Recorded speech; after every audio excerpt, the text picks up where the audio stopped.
Cuando pasamos de la voluntad perfecta de Dios a la imperfecta, la palabra del Señor nos permite ver muchos ejemplos y entre ellos vimos la semana anterior, el primero de 7 que vamos a ver, en donde aparece en escena el pueblo de Israel en la voluntad imperfecta de Dios cuando insistió tener un rey. Y veíamos lo que dice la palabra del Señor en 1 Samuel capítulo 8, versículo 4 al 7, que fue precisamente cuando hubo ese acercamiento de los ancianos de Israel, cuando se juntaron, cuando vinieron delante de Samuel, y bueno, le hicieron ver de que él había envejecido y que también sus hijos pues no andaban en el camino correcto de Dios. Así que ellos exigieron y pidieron que se les constituya pues un rey para que los juzgue, tal como tenían también las otras naciones, ¿no? Entonces, ellos salieron del estado de la voluntad perfecta de Dios y pasaron a la voluntad imperfecta de Dios. Por eso íbamos a seguir analizando algunos ejemplos que la misma palabra nos permite ir conociendo respecto a lo que es dar ese salto realmente que no edifica para nada, que aparentemente todo puede estar lleno de ilusiones, todo puede ser apariencias, aparentemente todo sonríe, pero al final del día no estamos dentro de la voluntad perfecta de Dios, por lo tanto, lo que se avecina son consecuencias realmente negativas y todos y cada uno de nosotros conocemos la historia del pueblo de Israel desde el día que dejó la voluntad perfecta de Dios, cuando Dios era el rey que gobernaba, que juzgaba y que dirigía, que sacó a su pueblo de la esclavitud de más de 4 siglos bajo el yugo de los egipcios, cuando lo sacó con el liderazgo de Moisés y pasaron tantos acontecimientos. Dios estaba guiando a su pueblo, Dios lo estaba ministrando, lo estaba gobernando, y mientras eso ocurría, el pueblo de Israel estaba sometido y sujeto a esa voluntad perfecta. Y lo que viene bajo la voluntad del Señor siempre va a ser bueno, agradable y perfecto.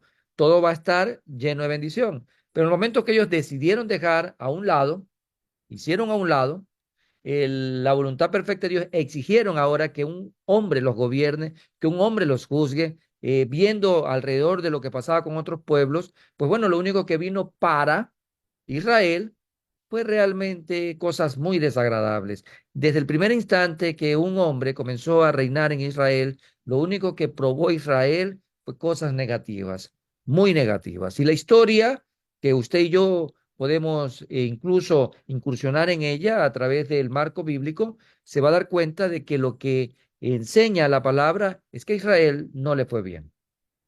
Por ello, tenemos nosotros que mirar siempre estar dentro de la voluntad perfecta de Dios. Vemos ahora, ya dejando el repaso y viendo que se ha conectado la mayor cantidad de hermanos posible en este estudio bíblico, vamos entonces a ver un segundo ejemplo que quiero que lo anotes, porque recuerda que este espacio ya dentro del capítulo 1 es cuando se pasa de la voluntad perfecta de Dios a la imperfecta. Entonces, el primer ejemplo está claro cuando Israel participó en la voluntad imperfecta de Dios al momento de insistir tener un rey, ¿sí?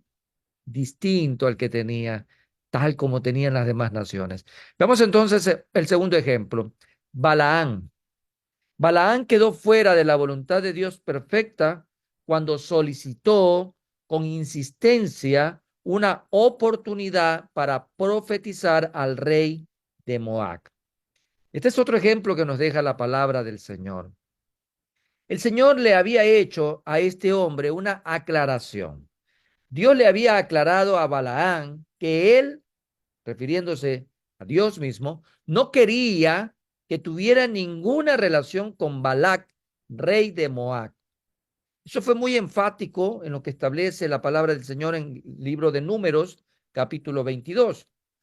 Ahí el Señor deja bien definido cuál era su postura respecto a lo que Balaán y tenía que hacer por orden del Señor. No quería que tenga ningún tipo de relación con el rey de Moab.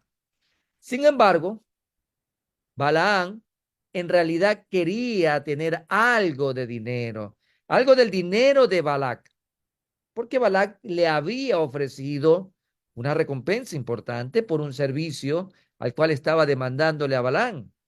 Entonces, Se le abrieron los ojos a este hombre y lo que en realidad él quería era dinero, quería recursos, quería riqueza. Entonces, lo que hace Balaán es presionar al Señor. Una presión viene a través de una insistencia, de una persistencia. Incluso pudiéramos utilizar el enfoque de nuestro tema para el 2024. Cuando se persevera tanto por lo mismo y por lo mismo y por lo mismo con una constante, este hombre comenzó a presionar al Señor para que se le permitiera hablar con el rey.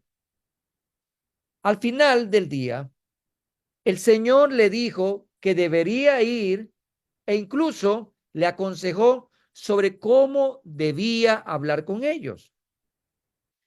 Si esto lo llevamos a la época actual, haciendo una analogía respecto a lo que ocurrió en esa época y lo que ocurre en los tiempos actuales, pudiéramos ver a los cristianos modernos en donde habrían considerado que eso significaba que sería la voluntad de Dios, porque al final estaban detrás de un recurso y que eso era bueno.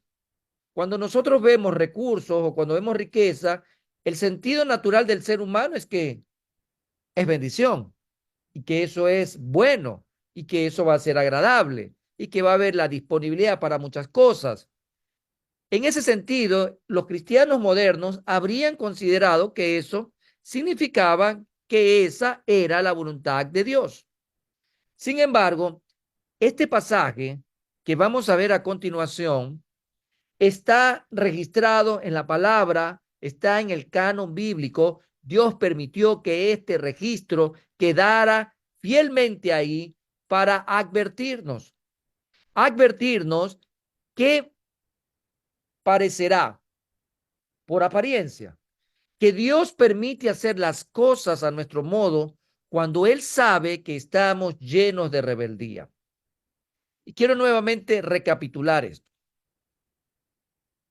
El pasaje está para advertirnos algo que puede parecer que Dios nos permite hacer. Nos permite hacer ciertas cosas a nuestro modo cuando Él sabe que estamos llenos de rebeldía. Veamos el libro de Números, capítulo 22. Vamos a tomar desde el versículo 9 en adelante e ir analizando estos textos para ver lo que ocurre en esta escena cuando aparece Balaam, aparece Balac, rey de Moab, y aparece la postura que Dios tenía, pero también la existencia de este hombre. Dice versículo 9, y vino Dios a Balaam y le dijo, ¿qué varones son estos que están contigo? Y Balaam respondió a Dios, Balac, hijo de Zippor, rey de Moab, ha enviado a decirme, he aquí este pueblo que ha salido de Egipto cubre la faz de la tierra, refiriéndose a Israel. Ven pues ahora y maldícemelo, quizá podré pelear contra él y echarlo.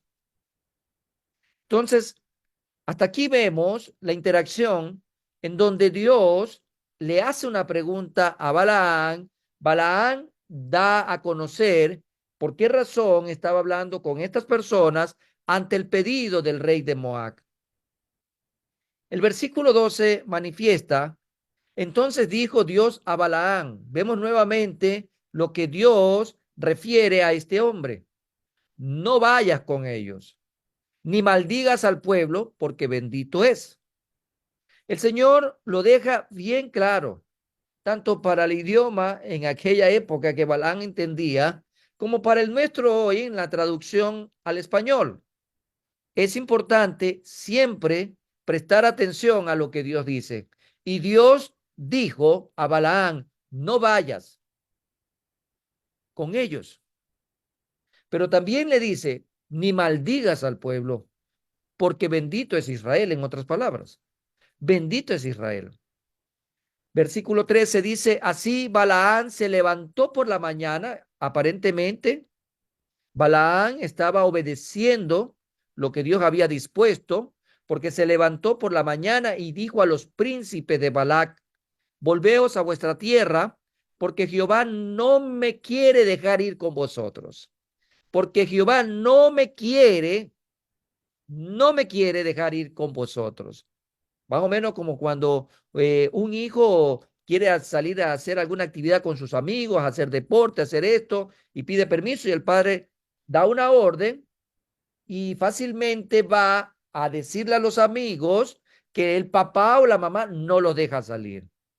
Imagínate la respuesta que Balaam manifiesta, porque hubiese sido distinto también que Balaam diga: no puedo ir porque tengo que obedecer a mi padre. Y punto. O simplemente porque no comulga la luz con las tinieblas.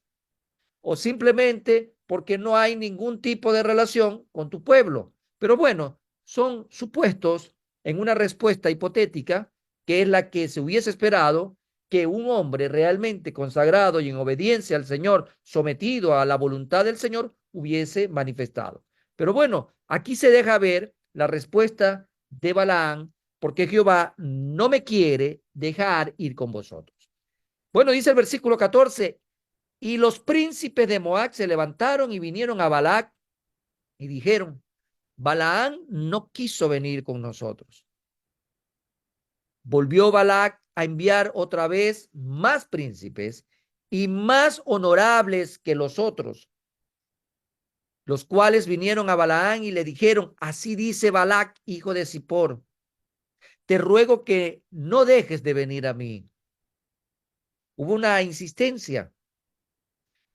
Nuevamente vemos a entrar aquí en escena al rey de Moab, nuevamente llamando, tentando con su propuesta a este siervo, a este hombre, al cual Dios ya le había dado una indicación muy clara. No dejes de venir a mí, ¿no? Le dice nuevamente Balac. Versículo 17: porque sin duda te honraré mucho y haré todo lo que me digas. Ya fue subiendo de tono la propuesta. Los ojos de Balaam se seguían abriendo más y más. El interés ahora era mayor. Vemos cómo comienza a venir esa tentación más fuerte para Balaam, porque sin duda te honraré mucho y haré todo lo que me digas. Ven, pues ahora maldíceme a este pueblo. En otras palabras, lo estaban contratando para hacer una tarea, pero una tarea que iba en contra de lo que Dios había establecido. Porque Moab quería que Balaam llevara una maldición para que Israel perdiera, básicamente contra el ataque que él pensaba levantar. Y dice nuevamente el versículo 18: y Balaam respondió y dijo a los siervos de Balac: aunque Balac me diese su casa llena de plata y oro, no puedo traspasar la palabra de Jehová, mi Dios, para hacer cosa chica ni grande. Os ruego, por tanto, ahora que reposéis aquí esta noche, para que yo sepa qué me vuelve a decir Jehová. Mire, hasta el versículo 18, si el relato hubiese quedado ahí, uno se le saca el sombrero a Balaán y dice: bueno, perfecto, usted sí que tuvo disciplina y los devolvió nuevamente. No dejó endulzarse el oído con una propuesta aún más grande. Pero el capítulo no terminó ahí, la historia no terminó ahí. El versículo 19 nos da una pauta respecto a lo que termina diciendo nuevamente Balaam. No los envió inmediatamente, sino le dice: os ruego, por tanto, ahora que reposéis aquí esta noche.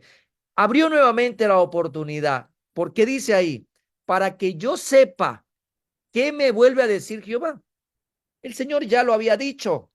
El Señor ya había dicho en el versículo 12: no vayas con ellos ni maldigas al pueblo porque bendito es. Ya había dado el Señor una disposición. Balaam lo tenía bien claro. Pero cuando vemos desde el versículo 19, esta postura en donde deja nuevamente abierta la oportunidad para volver a insistirle al Señor, y déjenme ver qué me vuelve a decir. No se vayan por si acaso, espérense aquí la noche. Yo vuelvo a conversar con el Señor, tal vez lo voy a convencer, voy a seguir insistiendo. Y es lo que dice el versículo, para que yo sepa qué me vuelve a decir Jehová. Bueno, hay una insistencia en seguir queriendo salirse con la suya de parte de Balaam. Dice el versículo 20, y vino Dios a Balaam de noche y le dijo, si vinieron para llamarte estos hombres, levántate y vete con ellos, pero harás lo que yo te diga. Note la respuesta del versículo 20. Dios nuevamente viene a Balaam de noche y le dice, si vinieron para llamarte estos hombres, levántate y vete con ellos, pero harás lo que yo te diga. Bueno, aquí vemos ante esa respuesta que anhelaba, en este caso, Balaam, que era que Dios le deje ir, que Dios le permita ir, porque al final había una propuesta para Balaam, ¿no? Había una considerable suma, tal vez de oro, de plata, o lo que le haya ofrecido el rey, ¿no? Dice el versículo 21, así Balaam se levantó por la mañana y enalbardó su asna y fue con los príncipes de Moab. O sea, ahí fue muy obediente, tomó rápido la iniciativa y ahora sí dijo, bueno, estoy contento porque al final Dios comprendió que yo quería ir.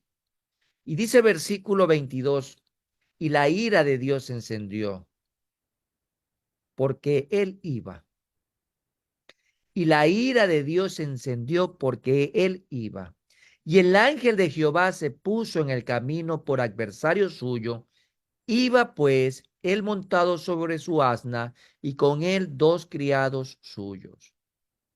Vamos, hermanos, aparentemente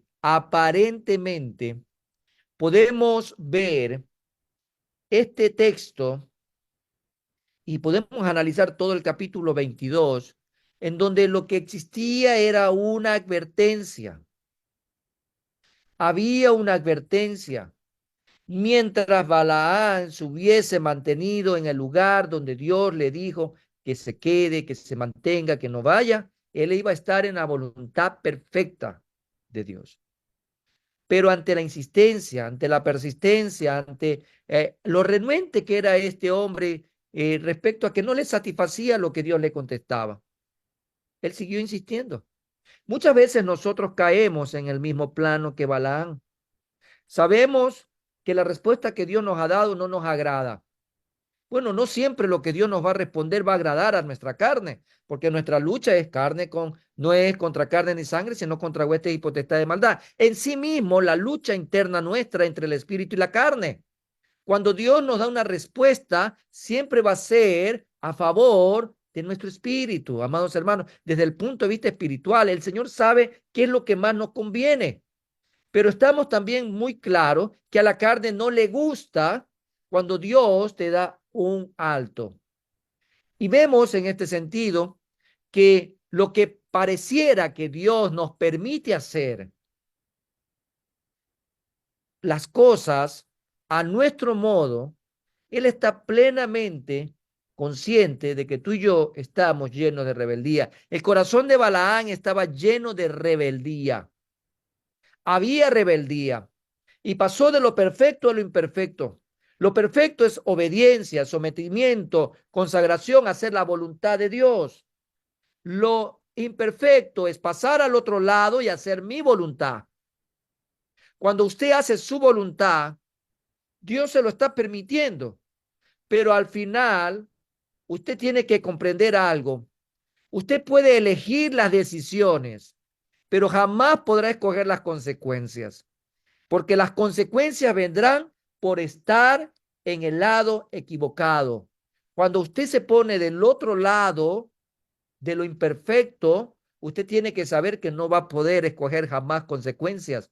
Tuvo la oportunidad de elegir. Balaán tuvo la oportunidad de elegir hacerle caso a Dios con lo que dijo en el versículo 12 y punto. Y otra hubiese sido la historia de Balaam. Bueno, Es un ejemplo. Y usted puede seguir ahondando más y más en lo que terminó aconteciendo en la vida de Balaán. Al final, usted y yo sabemos que a él no le fue bien. Vino juicio, vino sanción, vino la disciplina y no le fue bien a Balaán. Veamos otro ejemplo. Por un lado, vemos al pueblo de Israel. Vemos ahora a este personaje, a Balaán. Veamos otro ejemplo donde los hijos de Israel quedaron fuera de la voluntad de Dios perfecta cuando desearon ansiosamente la prosperidad. Tercer ejemplo, los hijos de Israel quedaron fuera de la voluntad de Dios perfecta cuando desearon ansiosamente la prosperidad. Apresurándose, olvidándose de sus obras, no esperaron en su consejo y desearon con ansia en el desierto y tentaron a Dios en la soledad. Yo estoy tratando de parafrasear un texto. Y él les dio lo que pidieron, mas envió flaqueza en sus almas. Veamos lo que dice el Salmo 106, versículo 13 al 15. Porque esta porción del Salmo nos permite ver cómo el pueblo apresuradamente se olvidó de las obras de Dios. No escucharon ni esperaron consejo, más bien desearon con ansia en el desierto y bueno, tentaron a Dios en la soledad. Dice este salmo, versículo del 13 al 15, el Salmo 106, dice lo siguiente: bien pronto olvidaron sus obras, no esperaron su consejo, se entregaron a un deseo desordenado en el desierto y tentaron a Dios en la soledad. Y él les dijo, y él les dio lo que pidieron, mas envió mortandad sobre ellos. Los hijos de Israel, así como la iglesia moderna, desearon dinero ansiosamente. Y es la realidad. Amados hermanos, es la realidad. Tal como en estos días, en aquellos días el Señor les dio predicadores de la prosperidad que usaron la palabra para legitimar los antojos de cosas terrenales. Cuando la gente habla de prosperidad, no anhela la venida de Cristo, no ama la venida de Cristo y no ve las señales que están más claras que el agua alrededor nuestro en estos tiempos de dolores de parto. Así de sencillo. Vemos entonces que, como en aquella época, habían también predicadores de la prosperidad como lo existen hoy por hoy. Y lamentablemente se utiliza la palabra forzando los textos, descontextualizando los textos para legitimar antojos de cosas terrenales. El sobreénfasis continuo en la predicación de la prosperidad y el glamour que la acompaña parece ser la voluntad de Dios. Parece ser la voluntad de Dios. La presencia de grandes multitudes y el éxito aparentemente de muchos ministerios dan la impresión de que Dios está contento con todo y que Dios está ahí haciendo su voluntad. Hay patrones que usted puede sacar de cualquier parte del mundo, del que más le guste. Puede sacar de Asia, puede sacar de Europa, puede sacar de África, puede sacar de América, del continente que a usted más le agrade. Y va a encontrar un patrón. Donde se habla de prosperidad son miles de miles. Y donde se enseña la sana doctrina son pocos. La puerta ancha y la puerta angosta tiene una gran diferencia. Y es lo que está ocurriendo en estos tiempos. Y es lo que estaba pasando también en aquella época. Pareciera que Dios había respondido al deseo de prosperidad de los israelitas, pero Dios los castigó porque estaban en la voluntad imperfecta de Él al desear la prosperidad ansiosamente. Y el castigo fue flaqueza de sus almas. Dios no los habría castigado si ellos hubieran estado haciendo lo correcto. pero viene la consecuencia de lo que mencionaba hace un momento, algo que tú y yo no podemos escoger. Lo que sí podemos elegir son las decisiones que tomamos. Y este pueblo decidió equivocadamente. Tomó entre sus opciones la decisión equivocada. Dios quiere que sus hijos prosperen y eso obviamente no es malo. No es malo desde el punto de vista bíblico, no antibíblico. Desde el punto de vista bíblico no es malo porque el anhelo de Dios es que sus hijos prosperen, pero no de manera incorrecta y por motivos incorrectos, no comercializando la fe, no engañando a la gente, no usurpando los recursos de la gente. A los israelitas les concedió prosperidad porque dice, no está en contra de ella. Dios no está en contra de aquello. Hoy en día Dios está concediendo prosperidad a su iglesia, pero parece que va acompañada de flaqueza en el alma, superficialidad espiritual, enfermedades, divorcios, inmoralidad y homosexualidad. Y tantas otras cosas más. Lamentablemente, de muchos lugares o de muchos púlpitos se ha sacado a Cristo y se ha sacado la palabra de Dios para ahora poner otro tipo de enseñanza y hacer idolatría dentro de la iglesia. Por eso alguien decía en estos días, ¿cuáles son esos ídolos que tienes dentro de la iglesia? Porque hoy se está adorando no a Dios, sino a los hombres. Y los seguidores de hombre son aquellos que realmente están siendo presentados como las víctimas de aquellas personas que están tratando de vender una prosperidad que Dios no aprueba.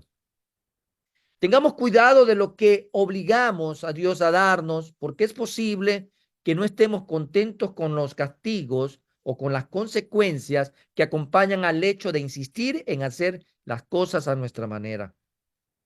Y sigo enfatizando, Dios no está en contra de que tú prosperes, pero si vas a prosperar, será de la manera correcta y por el motivo correcto. No existe tal opción en la palabra respecto a que tú tienes que abrir una cuenta en el cielo o que tienes que sembrar para cosechar o que tienes, amados hermanos, que pagar un diezmo como tal. Realmente la gente hoy ha sido victimizada producto de no acudir a la palabra, de no entrar en la palabra y el deseo de tener cosas materiales en la vida es lo que los ha llevado tras estas corrientes y lamentablemente lo único que viene es flaqueza espiritual, enfermedades espirituales, la superficialidad espiritual. Estar en la voluntad correcta del Señor es que el Señor te va a prosperar por el motivo y a la manera correcta, no de la manera incorrecta. Y si anhelas tanto riquezas en este mundo, amados hermanos, es importante mirar lo que pasa a nuestro alrededor. Decía un predicador esta semana, no es que tú prácticamente vas a abandonar a tus riquezas, sino que tus riquezas van a sentir que tú las abandonas, porque el día que te vayas no te las podrás llevar.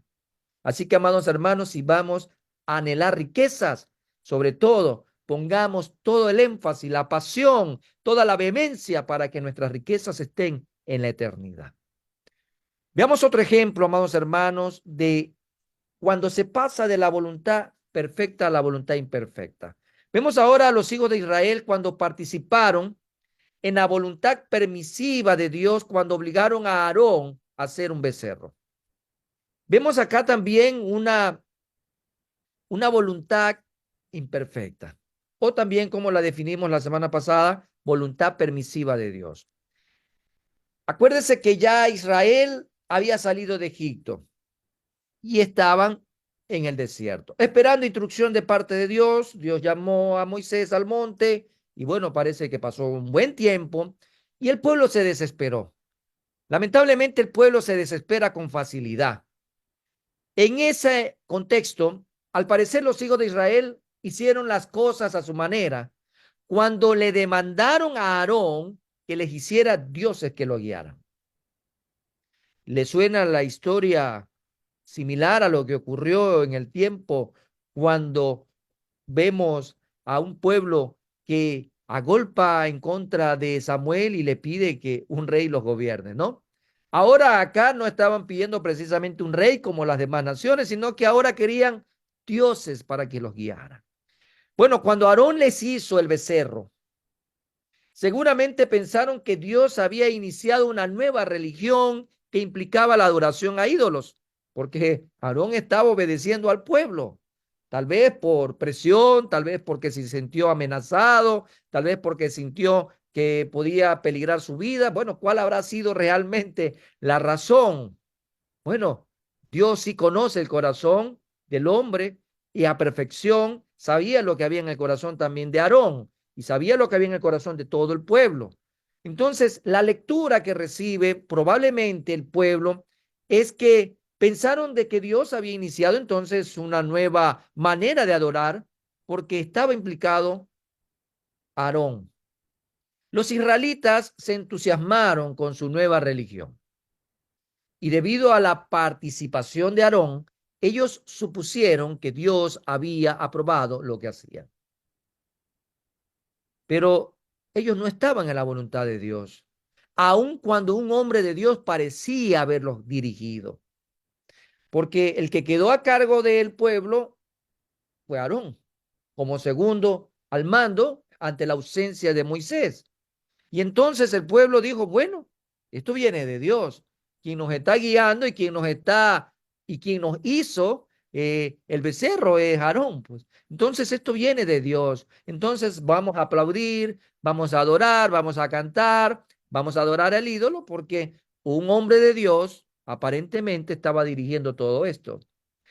No pasó mucho tiempo antes de que recibieran lo que merecían por la decisión de pasarse a la voluntad imperfecta de Dios. La voluntad perfecta de Dios es que tú le adores a Él.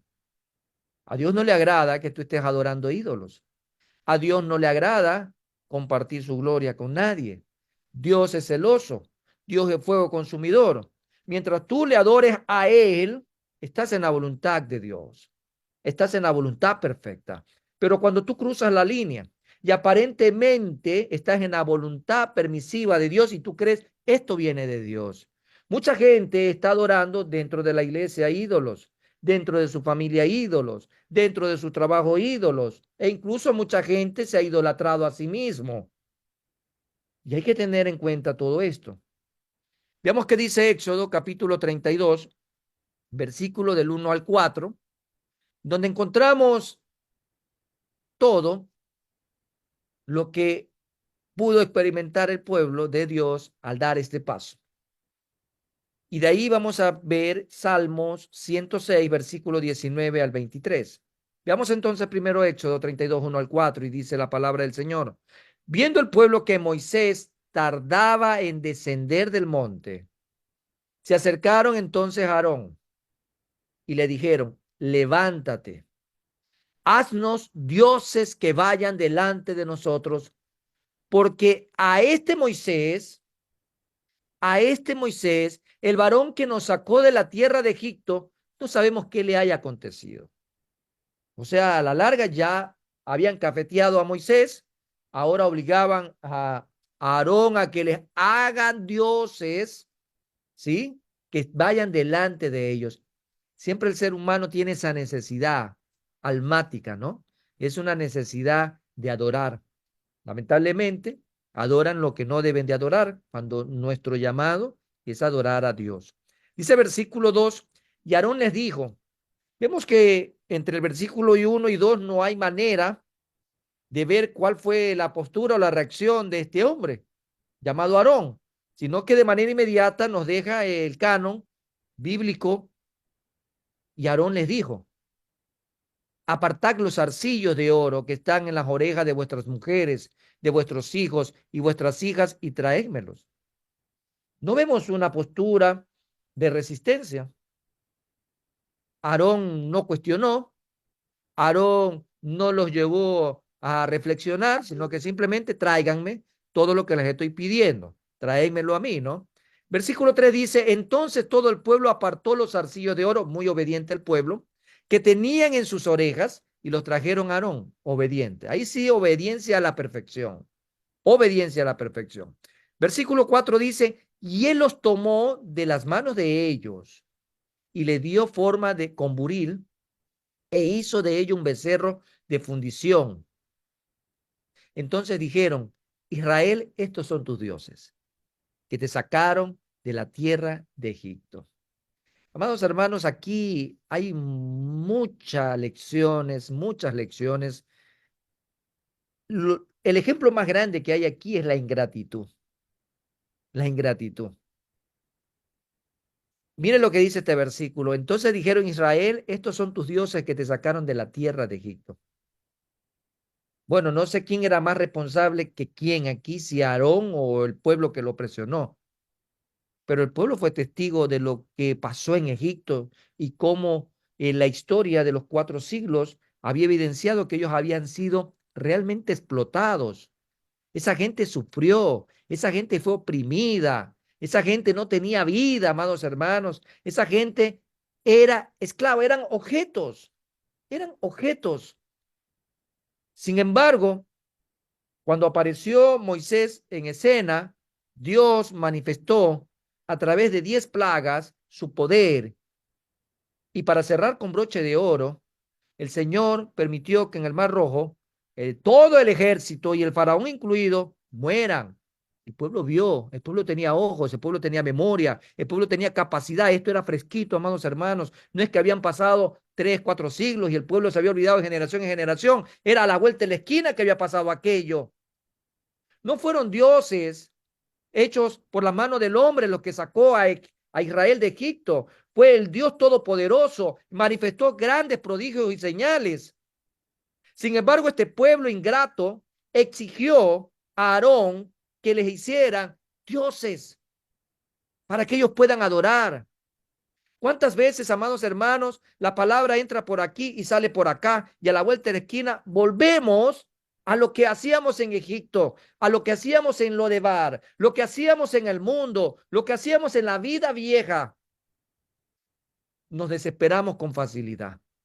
Nos angustiamos ante la primera prueba o la primera situación adversa y queremos buscar algo tangible, queremos algo que podemos adorar.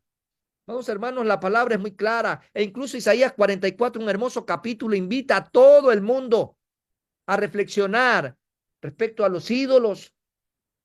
Tienen ojos y no ven, boca y no hablan, oídos y no oyen, pero mi Dios sí me ve. Mi Dios me habla por medio de su palabra, mi Dios me escucha, mi Dios me abraza, mi Dios me protege, mi Dios me provee, mi Dios me sana, mi Dios me ha dado vida y vida en abundancia. Ese Dios vivo y verdadero que me sacó del reino de las tinieblas y me pasó al reino de su Hijo. A ese Dios le debemos gratitud. Y vemos en estos versículos que el pueblo salió de la voluntad perfecta y se fue a la imperfecta, aunque parecía que venía de Dios, porque Aarón, siervo de Dios, era el que hizo todo esto. No hubo de parte de él ninguna reflexión respecto a lo que estaban pidiendo. Veamos qué dice el Salmo 106, versículo 19 al 23.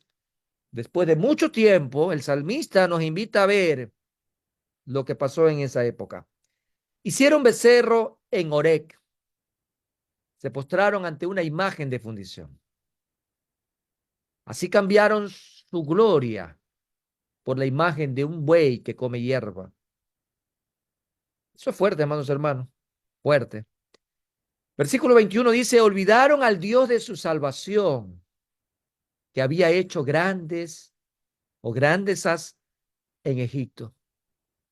Maravillas en la tierra de Can, cosas formidables sobre el mar Rojo, y trató de destruirlos, de no haberse interpuesto Moisés, su escogido, delante de él, a fin de apartar su indignación para que no los destruyese. Usted sabe que en el mismo libro de Éxodo está la reacción del Señor. Y mira cómo el salmista, después de muchos siglos, trae nuevamente a colación el error de este pueblo. El error de este pueblo. Cuando el versículo 22 a usted tiene que haberle llamado la atención, Cambiaron su gloria por la imagen de un buey que come hierba, por un animal. El pueblo es tan ingenuo. Mi pregunta es, ¿puede haber algo bueno y agradable y perfecto al hacer lo contrario a la voluntad perfecta de Dios? Definitivamente que no. ¿Cuántas veces Moisés tuvo que interponerse entre Dios y el pueblo para poder mediar por el pueblo y decirle, Señor, ten misericordia? No los elimines, más bien ilumínalos. ¿Cuántas veces Moisés tuvo que actuar? A pesar de que Moisés también muchas veces ya dijo hasta aquí, porque ese pueblo era de dura servicio. Qué importante, amados hermanos, es mirar lo que Dios ha hecho en nosotros y cómo Dios lo ha hecho en nosotros y para qué Dios lo ha hecho en nosotros, para no cometer el mismo error que el pueblo de Israel cometió en el desierto. Vamos a ver otro ejemplo. Y ahora vemos a un hombre, a dos hombres llamados, el uno Nabac y el otro Abiú, estaban en la voluntad imperfecta de Dios cuando ofrecieron un sacrificio que Dios no había pedido. Otro ejemplo importante en esta noche.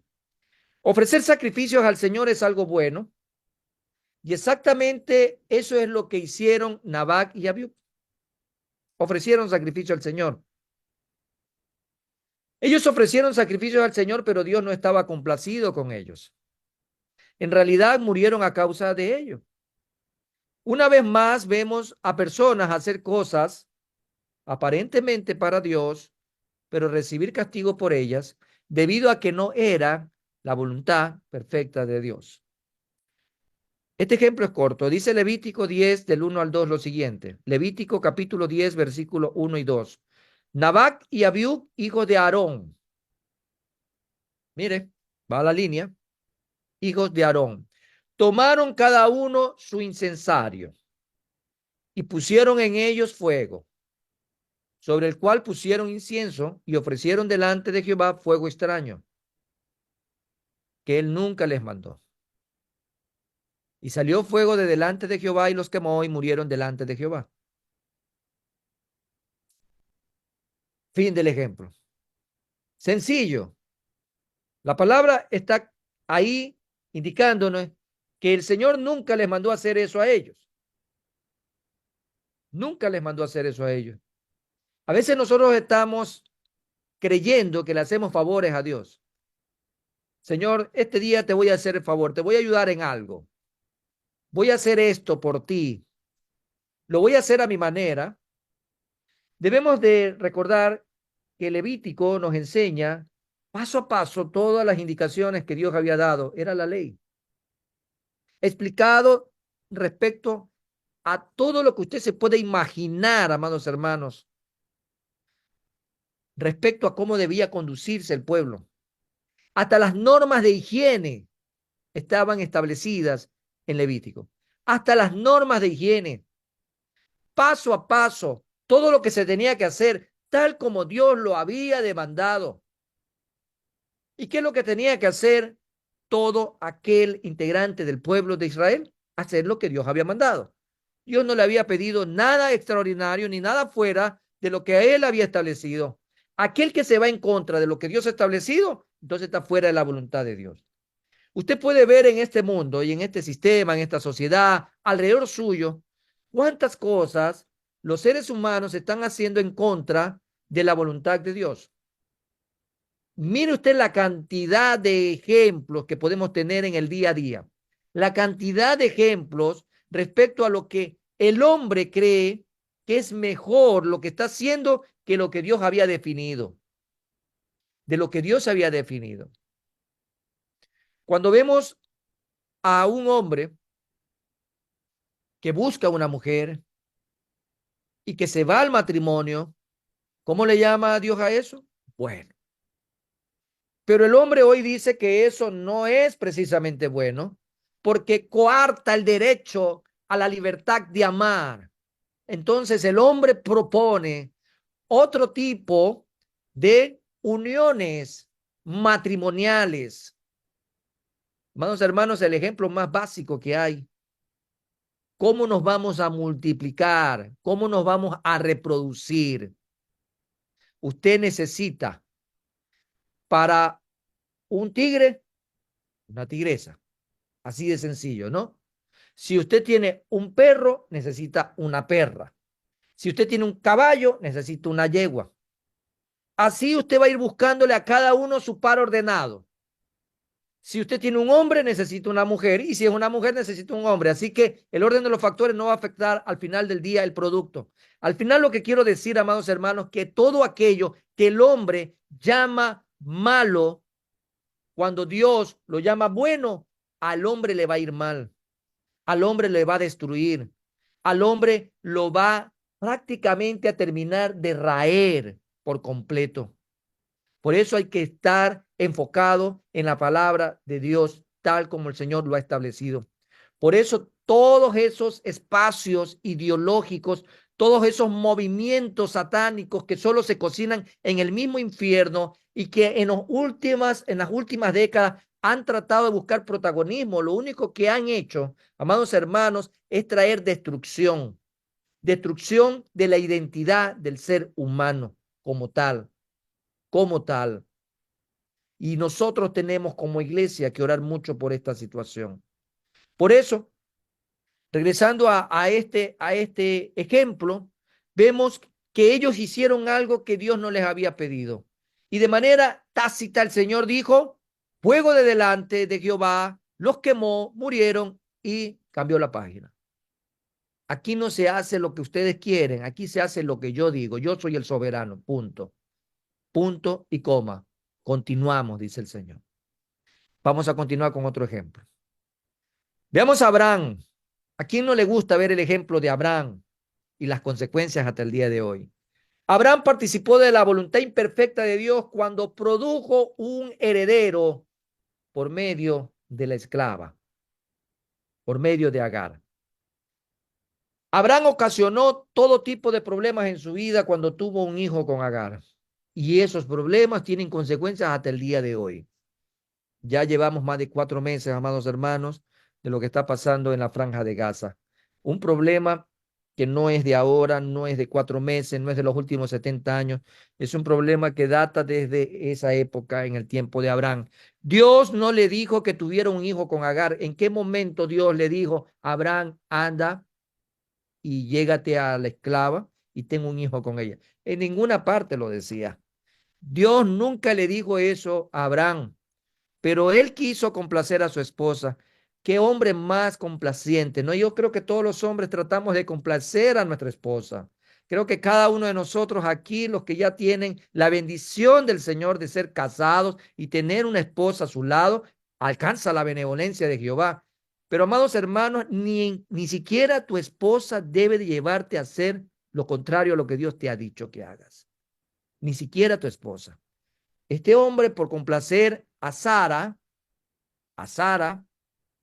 pues bueno, hizo lo contrario a lo que Dios había establecido. Dios le permitió casarse con Agar e incluso bendijo el hijo de Agar, o sea, refiere a la unión.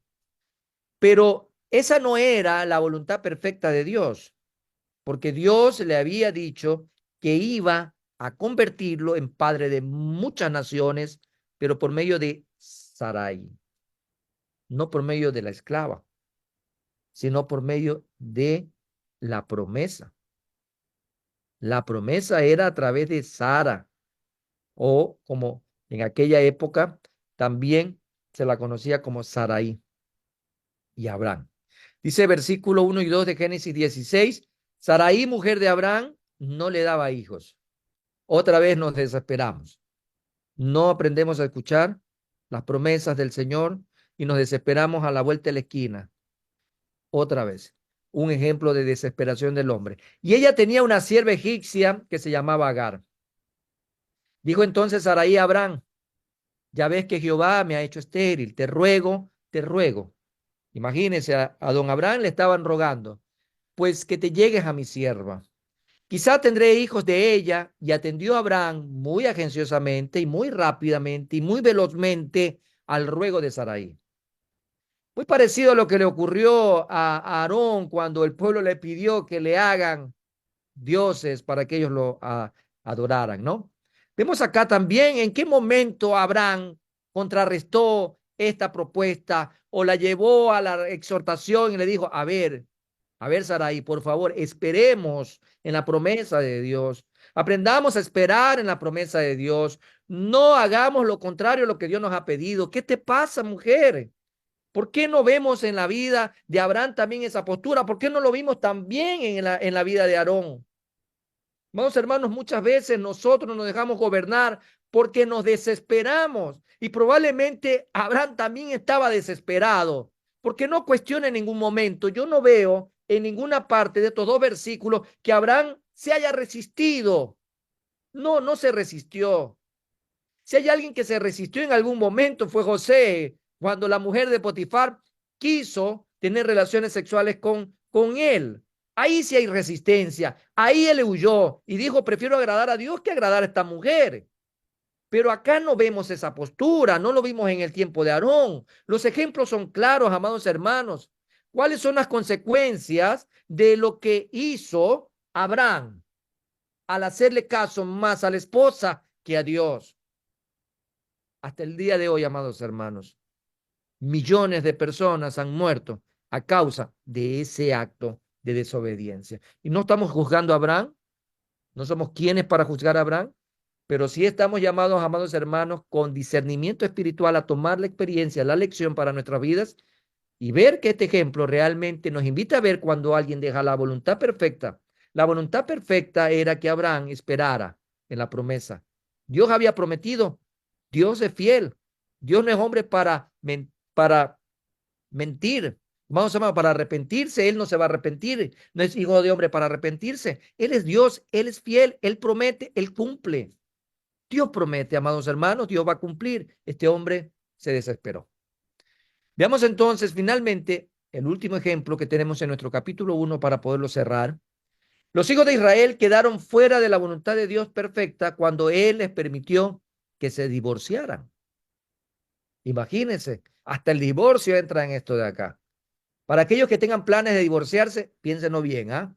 Aquellos que tengan planes, de repente usted ya tiene eso en su agenda, el divorcio, cuidadito, cuidadito lo que Dios ha unido, que no lo separe el hombre, dice la palabra del Señor.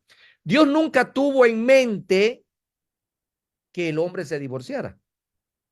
No obstante, en el Antiguo Testamento pareciera que se permite incluso bendecir a los matrimonios polígamos. Hay muchas personas que creen que los matrimonios polígamos son bíblicos, porque todos los patriarcas los tuvieron. Mucha gente que cree eso. Entonces, veamos la pregunta.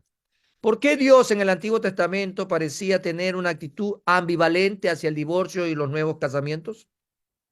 Cuando la interrogante del divorcio surgió, Jesús resolvió el asunto de una vez por todas y reveló la voluntad perfecta de Dios. ¿Cuál es la voluntad perfecta de Dios? Que lo que Él ha unido no lo separe nadie. Nadie, amados hermanos. Dios unió en santo matrimonio. Génesis 2:24. El hombre dejará a su padre y a su madre y tomará a su mujer y los dos serán ejak, una sola carne. Esa es la voluntad perfecta del Señor. Vemos entonces cuando Jesús contesta y da una respuesta enfática de una vez para que la gente comprenda cuál era la voluntad perfecta de Dios. Nos mostró que Dios en realidad no aprueba el divorcio ni los nuevos matrimonios. En el Antiguo Testamento parecía que Dios había aprobado el divorcio, pero fue simplemente su respuesta a la dureza del corazón de la gente. Bueno, usted quiere dejar e insistir y dejar a su mujer, bueno, atiendes a las consecuencias. Recuerda que en la voluntad perfecta de Dios, tú y yo encajamos en el plan original que Él tiene para nosotros. Él tiene para nosotros. Imagínense si Adán en el Edén hubiese dicho, Señor, como esta mujer me engañó y es la que tú me diste y es la que me indujo a que yo coma del fruto prohibido, yo quiero divorciarme de esta mujer. Imagínense la postura que hubiese tenido Adán. Dios hubiese tenido que crear otra mujer para dársela, ¿no? Pero no había quien más darle. Amados hermanos, Dios te dio una persona para toda la vida. Y hoy pueden existir más de 8.000 millones de personas en el mundo. Y probablemente de esas, más de la mitad son mujeres. Pero Dios te dio a ti una. Y lo mismo para las mujeres. Dios te dio a ti un varón. No te dio dos, ni tres, ni cuatro. Obviamente, si usted ya quedó viudo, pues bueno, ya está en las condiciones de rehacer su vida y dentro de la voluntad de Dios usted está en la libertad de volverse a casar. Pero mientras esté en vida, amados hermanos, Dios sigue viendo una sola carne entre usted y esa persona que usted recibió en santo matrimonio. El plan original del Señor no estaba el divorcio, estaba la unión, porque si hubiese estado el divorcio en el versículo 25 de Génesis 2, continuamente hubiese estado también aquello de que, bueno, si no funcionaba, después de haber probado, y si no eran compatibles, bueno, se pueden divorciar. No existe tal cosa. Serán una sola carne, es lo que dice el versículo 24. Dios lo permitió en tal caso porque reconoció que el corazón de las personas se había endurecido. Es posible que Dios esté permitiendo ciertas cosas en nuestras vidas. Quizás sea porque nuestro corazón se ha endurecido. No porque lo esté aprobando, sino porque hemos decidido dejar la voluntad perfecta de Dios y pasar a la voluntad imperfecta de Dios. La voluntad perfecta de Dios es que tú y tu esposa, tú y tu esposo estén juntos por toda la vida, hasta cuando sean viejitos. Yo siempre le digo a mi esposa, hasta cuando seamos viejitos. Es la aspiración, ¿no? Bueno, lo que es un deseo, hasta que la muerte nos separe.